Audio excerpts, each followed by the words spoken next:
শুরু হয়ে গেছে দাদা, শুরু হয়ে গেছে। আপনারা কিছুদিন পর পর ইন্ডিয়ান সিরিয়ালের মতো এক একটা কাহিনী দেখান, এগুলো আসলে ঠিক না দাদা। আপনারা বেশি লাফাচ্ছেন, বাংলাদেশকে নিয়ে বেশি লাফাচ্ছেন কেন? খেয়ে দিয়ে কোনো কাজ নেই নাকি? শালার মাইরে, মানুষের খেয়ে দিয়ে কাজ না থাকলে তো মানুষ কত কিছুই করে। আপনারা কি করছেন দাদা? আপনাদের খেয়ে দিয়ে কি কোনো কাজ নেই নাকি? আপনারা আসলে বাংলাদেশকে নিয়ে এত মাথা ঘামাচ্ছেন কেন দাদা?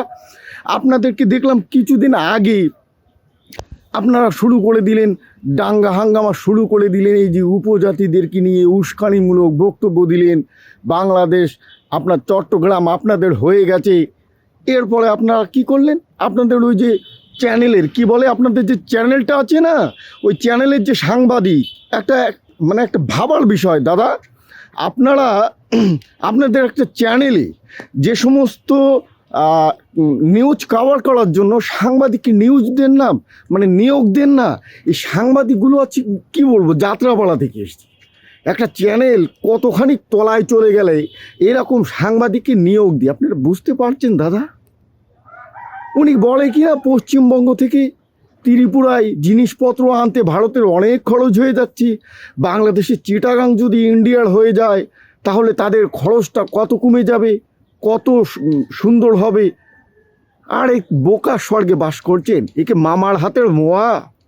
পরের বউকে নিয়ে আপনি লাফালাফি করছেন, পরকিয়া করছেন। এত লাপান কেন দাদা, এত লাপান কেন?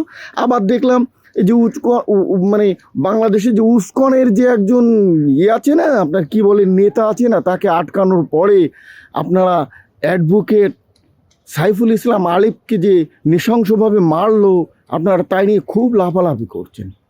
কই কিছুদিন আগে তো আপনাদের মৌমিতাকে হাসপাতালের মধ্যে গণধর্ষণ করে মেরে ফেলালো, কই তা নিয়ে তো কোনো নিউজ করলেন না? কত কিছুই তো হচ্ছে, তা নিয়ে তো নিউজ করলেন না। শালার মাইরে, এদের মাথায় আসলে মাল আছে। বেশি লাফাবেন না বাংলাদেশকে নিয়ে, গোষ্ঠী মেরে না ষষ্ঠী পুজো করে দেব। বেশি লাফাচ্ছেন কেন?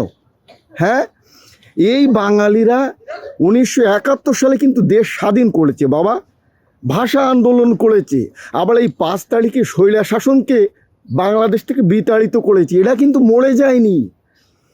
ভারতে বসে, ইন্ডিয়াতে বসে আনলিমিটেড ডেড এক্সপায়ার মাল খাচ্ছেন, কিছু তেল তো পাচ্ছেন না।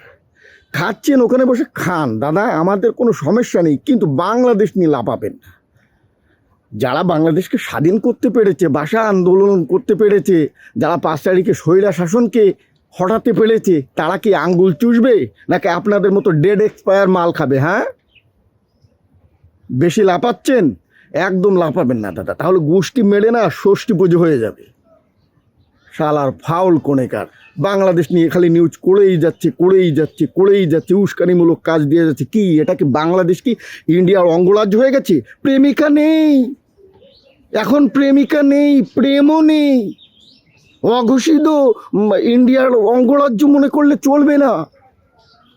বাংলাদেশের শত শত যুবকেরা আছে, তরুণেরা আছে, জনগণ আছে, এগুলো মেনে নেবে না, বুঝতে পেরেছেন? আর যদি বাংলাদেশের প্রতিটা জেলা থেকে চট্টগ্রামমুখী সবাই কর্মসূচি দেয় না, দিলে ওই চট্টগ্রামের নদী নালা খাল বিল এবং যে বর্ডার অঞ্চল আছে না, পালানোর সময় পাবেন না, ছাড় পোকার মতো পালানোর সময় পাবেন না, বুঝতে পেরেছেন? এই জন্য বেশি মাতামাতি করবেন না, বাংলাদেশকে নিয়ে বেশি মাতামাতি করবেন। এগুলো আপনার উস্কানি দিচ্ছেন, টোপ পেলাচ্ছেন। এ টোপ বাংলাদেশের লোকজন বোঝে, জনগণ বোঝে দাদা।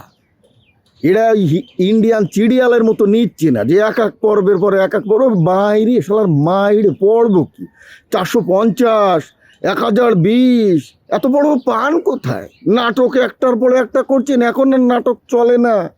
চিটাগাং যেটা ভাবছেন ওটা সম্ভব না দাদা, লাফাবেন না। বেশি লাফালে না নিউজ সহ যেটুক হচ্ছে এটুকু হবে না।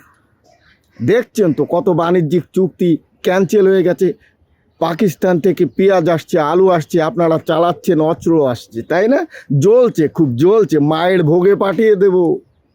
বেশি জ্বলছে, লাফাবেন না, বাংলাদেশকে নিয়ে বেশি মাতামাতি করবেন না। প্রেমিকা কিন্তু এখন আর নেই, বেশি লাফালে কিন্তু গোষ্ঠী মেরে ষষ্ঠী পুজো করে দেব। আর বাঙালিরা চেয়ে বসে থাকবে না, আঙ্গুল চুষবে না, ডেড এক্সপায়ার মাল আপনাদের মতো খাবে না। তারা যদি দেশটাকে স্বাধীন করে থাকে, তারা যদি শৈলা শাসনকে হটাতে পারে, তারা কিন্তু আপনাদেরও গোষ্ঠী মেরে না ষষ্ঠী পুজো করে দেবে। এটা মাথায় রাখবেন।